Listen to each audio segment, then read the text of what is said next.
Thomas Alva Edison का जन्म 11 फरवरी 1847 को मिलान, ओहायो में हुआ था। उसके पिता का नाम सैमुअल एडिशन और मां का नाम नैन्सी था। सैमुअल एडिशन की एक आरा मिल थी जो लकड़ी के तख्ते काटने का काम करती थी। सैमुअल और नैन्सी के 7 बच्चे थे। थॉमस उनमें सबसे छोटा था। थॉमस बहुत जिज्ञासु था और अपने माता पिता से बहुत प्रश्न पूछता था। अगर उन्हें उत्तर नहीं पता होता तो वो पूछता, आपको क्यों नहीं पता? थॉमस को प्रयोग करने में बड़ा मजा आता था। उसने एक घोंसला बनाया और उसमें बत्तख और मुर्गी के अंडे रखे। वो फिर खुद उन अंडों पर बैठा, यह देखने के लिए क्या यह देखने के लिए कि क्या उनमें से चूजे निकलेंगे। उनमें से चूजे तो नहीं निकले, पर थॉमस के बैठने से अंडे फूट गए और उसकी पैंट खराब हो गई।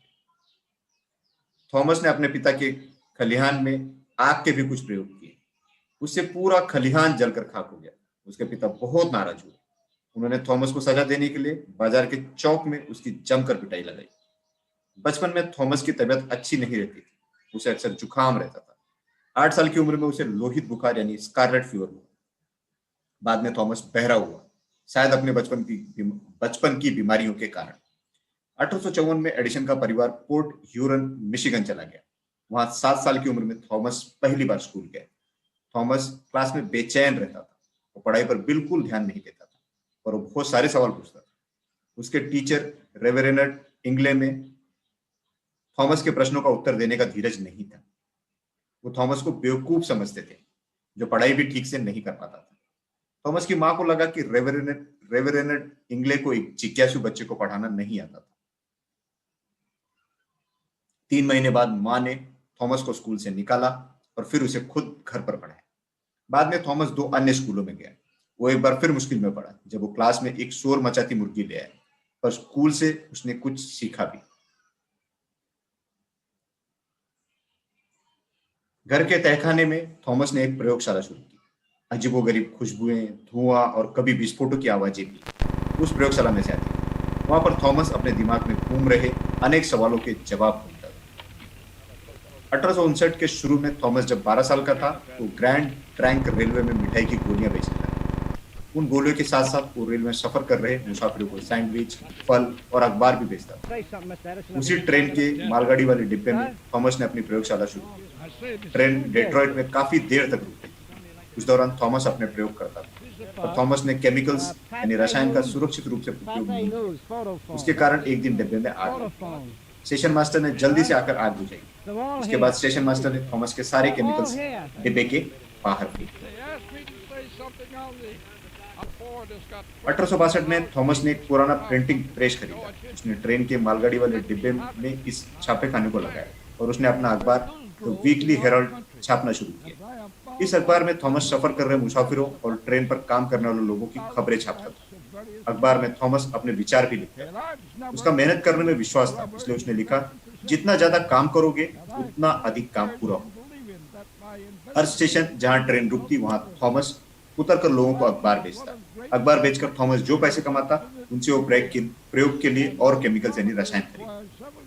1862 में माउंट क्लेमेंस स्टेशन पर उसने एक रेल के डिब्बे को एक बच्चे की ओर लुढ़कते हुए देखा।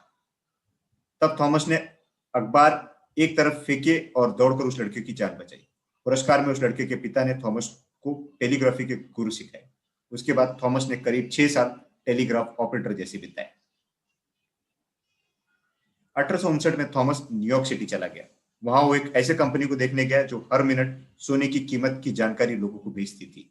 जब इस कंपनी के दफ्तर का उपकरण बिगड़ा तो थॉमस ने उनकी गड़बड़ी सुधारी और उसे तुरंत दुरुस्त किया।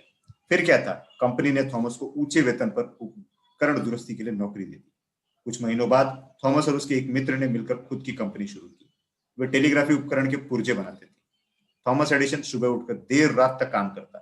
उसने एक नए टेलीग्राफ का आविष्कार किया जो सोने और चांदी की कीमतों को छाप यानी प्रिंट कर सकता था। उसके बाद थॉमस ने अपना खुद का उद्योग शुरू किया। उसने एक नई मशीन का आविष्कार किया जो हर मिनट पर शेयर्स और स्टॉक्स की कीमतों की जानकारी भेज सकती थी। इस मशीन को उसने वेस्टर्न यूनियन कंपनी को बेचा।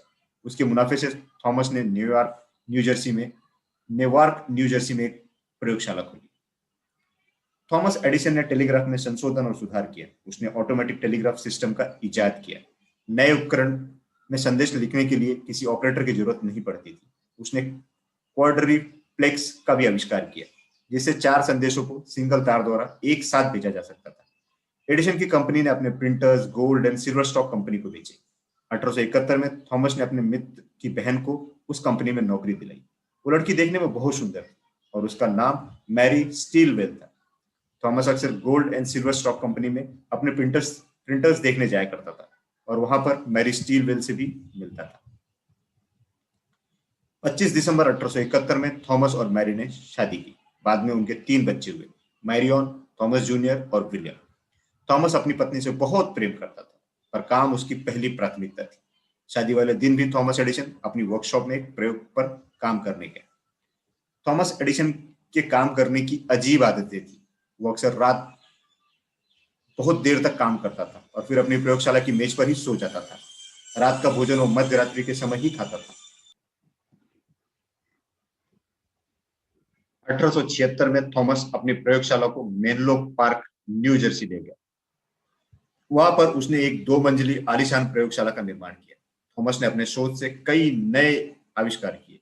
लोग थॉमस एडिसन को प्यार से मेनलो पार्क का जीनियस बुलाते थे। 1876 में अलेक्जेंडर ग्रैहम बेल ने टेलीफोन का आविष्कार किया। 1877 में थॉमस एडिसन और उसकी टीम ने ग्रैहम बेल के टेलीफोन में कई सुधार किए। उन्होंने कार्बन ट्रांसमीटर का आविष्कार किया। उससे बहुत स्पष्ट आवाज सुनाई देती थी। उसके बाद से एडिसन का कार्बन ट्रांसमीटर ग्रैहम बेल के टेलीफोन में लगने लगा। उसके बाद एडिसन ने ध्वनि को रिकॉर्ड करने और उसे दोबारा प्ले करने की एक मशीन का इजाद किया। 1877 में उसने फोनोग्राफ का आविष्कार किया।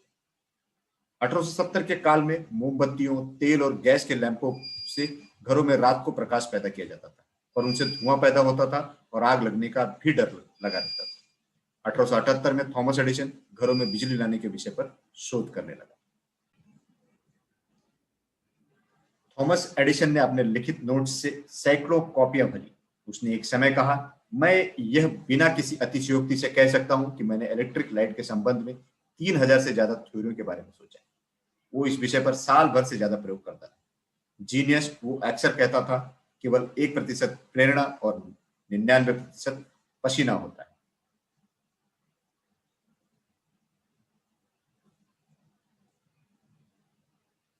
1879 में एडिसन ने बिजली के बल्ब का आविष्कार किया। जब बिजली बल्ब में से होकर गुजरती तब एक धागा चमकता और चीजें रोशन करता।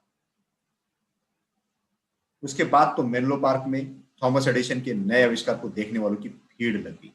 बिजली बल्ब को जलता देखकर सभी लोग अपने घरों में से वैसे ही बल्ब लगवाना चाहते थे। थॉमस एडिसन ने अपनी फैक्ट्री में बहुत से मजदूर रखे जो बल्ब, लैंप्स, तार और नई बिजली की जरूरतों के लिए अन्य चीजें बना सकते थे। 1882 में थॉमस एडिसन ने न्यूयॉर्क सिटी के पर्ल स्ट्रीट स्टेशन में बिजली उत्पादन के लिए पहला विद्युत जनरेटर बैठाया। सितंबर के में पहले 85 ग्राहकों को बिजली की सप्लाई शुरू हुई। एडिसन की पत्नी मैरी कई सालों से बीमार चल रही। जुलाई 1884 में उन्हें टाइफाइड हो गया और उसी 9 अगस्त को उनका देहांत हो गया। पत्नी की मृत्यु के बाद थॉमस एडिसन काम पर और ज्यादा समय बिताने लगा। एक शाम थॉमस जब अपने एक मित्र से बोस्टन में मिलने गया, वहां उसकी मुलाकात मीना मिलर से हुई। वो बहुत पढ़ी लिखी और होशियार थी। वो देखने में भी बहुत सुंदर थी। उसकी आंखें भूरी थी और उसके बाल काले थे। कुछ महीनों के बाद एक दिन जब थॉमस टहलने गया तो उसके दिमाग में मीना के विचार छाए थे। अपने ख्यालों में वो इतना खोया था कि वो एक ट्रॉम से टक्कर खाते खाते बचा। थॉमस एडिसन पर अब प्रेम का भूत सवार था। 24 फरवरी 1886 को थॉमस एडिसन ने मीना से शादी की। बाद में वे रहने के लिए वेस्ट ऑरेंज, न्यू जर्सी के नए घर में गए। उनके 3 बच्चे थे, मैडलिन, चार्ल्स और थियोडोर। थॉमस ने एक नया फोनोग्राफ इजाद किया जिसकी आवाज पहले से कहीं बेहतर थी। 1887 में एडिसन ने टीन की बनी गुड़िया में एक छोटा फोनोग्राफ फिट किया। उसका हैंडल घुमाने से ऐसा लगता था जैसे गुड़िया बातें कर रही है। थॉमस एडिसन ने मूवी कैमरे और प्रोजेक्टर का भी आविष्कार किया। 1903 में उसकी कंपनी ने कहानी सुनाने वाली पहली फिल्में बनाई, the life of an American fireman और द ग्रेट ट्रेन रॉबरी। उसने मोटर कार में इस्तेमाल की जाने वाली पहली विद्युत स्टोरेज बैटरी का भी इजाद किया।